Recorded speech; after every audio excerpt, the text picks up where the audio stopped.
Boo! Everybody, happy Halloween. I know I scared you, and I know you're all sitting at home watching this screencast instead of going out trick-or-treating and eating all your candy. So, to continue the French Revolution from where we left off, actually, we left off at the formation of the National Assembly. Do you remember the whole tennis court oath? And what they promised is that they would not stop meeting until they came up with a new constitution for France. So now that we have had the establishment of the National Assembly, and now that Paris has seen the storming of the Bastille, has stormed and has realized the significance and the actual power that the people of France have, we're going to run into a couple issues. Okay, one issue is that out in Paris and in the provinces, you've got a very different feel than you do at Versailles. Because you remember, at Versailles is where the National Assembly is. That's where they were formed. That's where all the Estates General are convening to discuss what to do with taxes.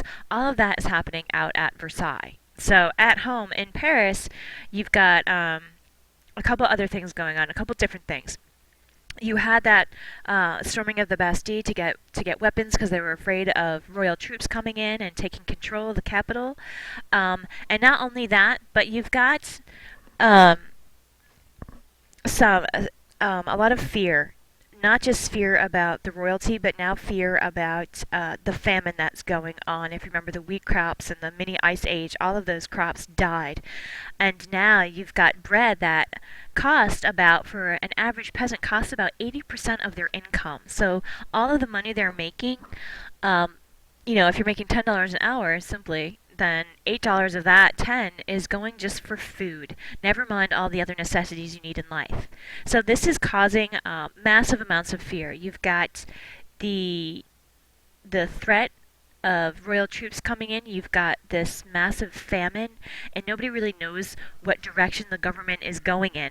So you have these marauders, so these people, peasants and just people who are going to take advantage of the situation.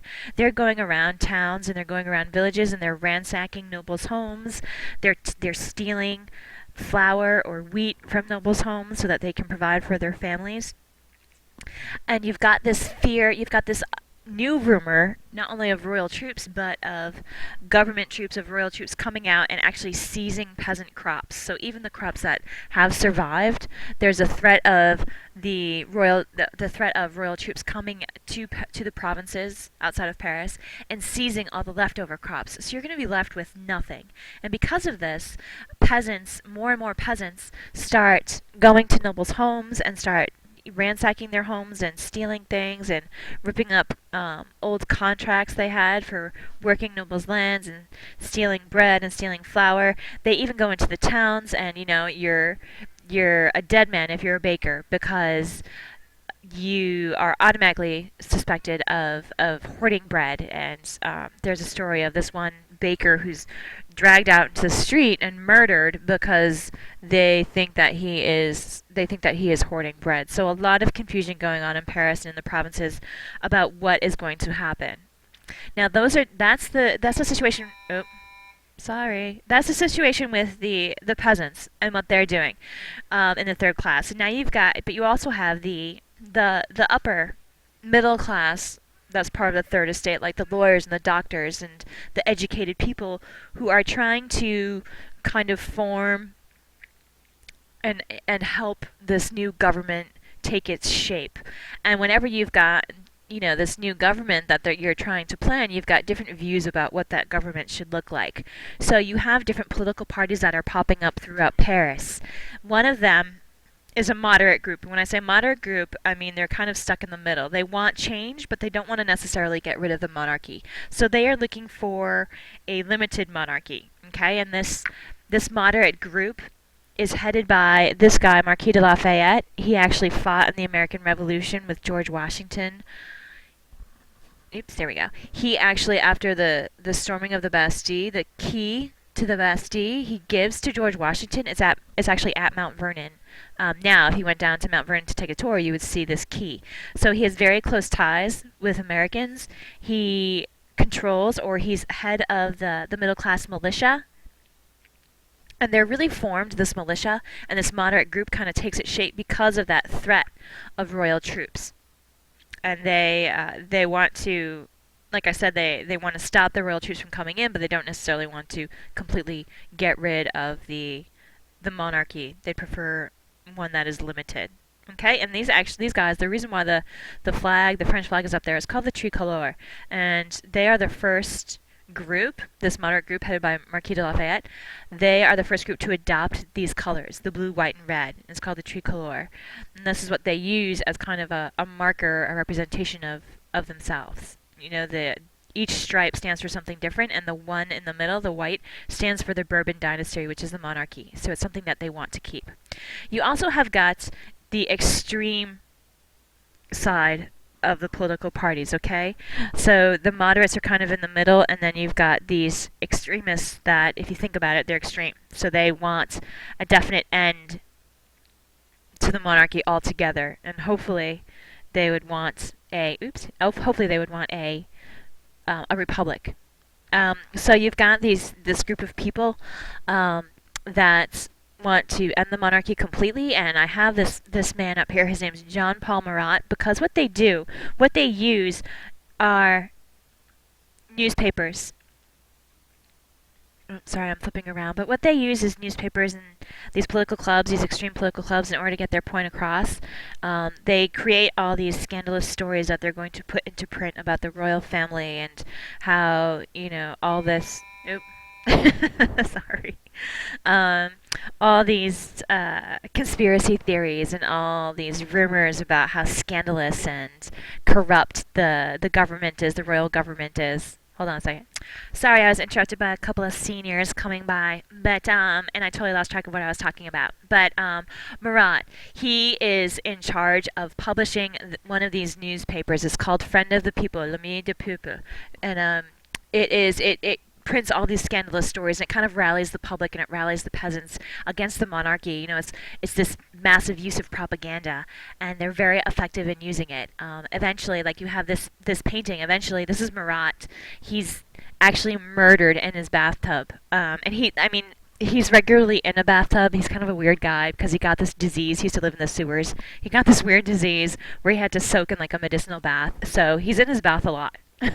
And this woman, Charlotte Corday, she wants to, later on, you'll learn about how she wants to end the bloodiness of the revolution, which it starts to get very, very violent. And one of the things she thinks is going to stop that is the death of Marat. So this is a very famous painted by Jacques Louis David about Marat. But he is very influential when it comes to propaganda and when it comes to spreading extremist views in propaganda about how we need to end the monarchy, how they're corrupt, and how we need to get rid of them. Okay. You also have this political group, is the most popular political group, extremist political group during the French Revolution. They're called the Jacobins. They want to end the monarchy and they want to create a republic. That's their goal. They're mostly middle class, the educated middle class, and they are headed by this guy, Robespierre. His name is Maximilien Robespierre, and he becomes very, very famous later on during the French Revolution because he calls for the violence that I spoke of earlier. Okay, he thinks it's a necessity in order to succeed with the revolution. You're going to need to chop some heads off. Okay, essentially. So he is going to play a major, major role as the Jacobin leader. They are strictly for no monarchy, we want a republic. So that's what's going on within Paris, okay? And not necessarily provinces, but within the capital of Paris, you've got these political groups vying for power and trying to get political sway within the National Assembly. Like Robespierre, he becomes a member of the National Assembly, okay? But what's going on in Versailles? So you've got all of this craziness going on in Paris, and you've got the National Assembly who's been disbanded. They're not disbanded, but they aren't meeting at this time.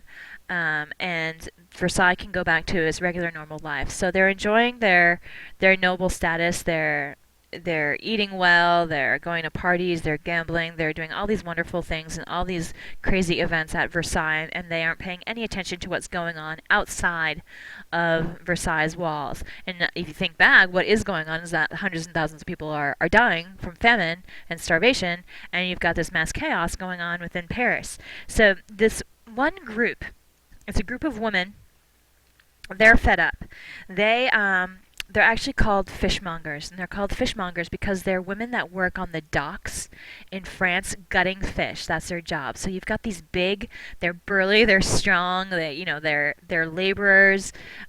They work all day, and they just do not. They have no money to feed their children. They have got no bread, and so they're irate about the fact of what's going on at Versailles. They're listening to all this propaganda, whether it's true or not.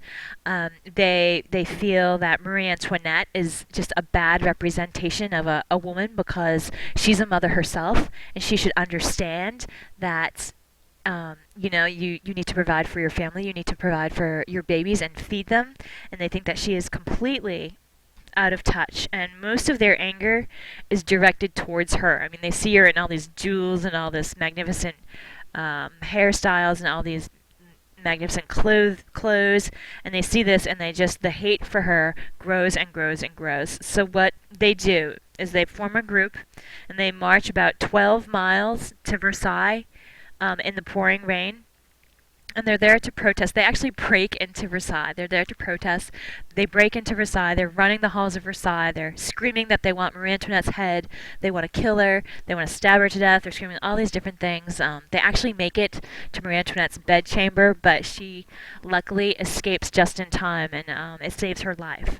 So because of this ransacking, what the king and queen are forced to do is they're forced to go back to Paris with this mob. I mean, the mob grows. It's not just the fishmongers anymore. They're out there for days, like 3 days, protesting. The mob just gets bigger and bigger. And Louis and Marie Antoinette are eventually forced to leave Versailles and go back to Paris, mainly so that the people of France can keep an eye on them and know what they're doing. And mainly, and the other reason is because they want to kind of rectify this whole situation, this whole mess that has been caused in Paris. And by having the monarchies there, they can communicate with them, and they can make sure that they're not doing anything sketchy. Okay, so really, this is where they go. This is where they're holed up, and they say, they're pretty much prisoners. I mean, it's a nice place to be a prisoner. It's called the Tuileries Palace, and this is where they pretty much stay for the rest of the French Revolution. They never go back to Versailles.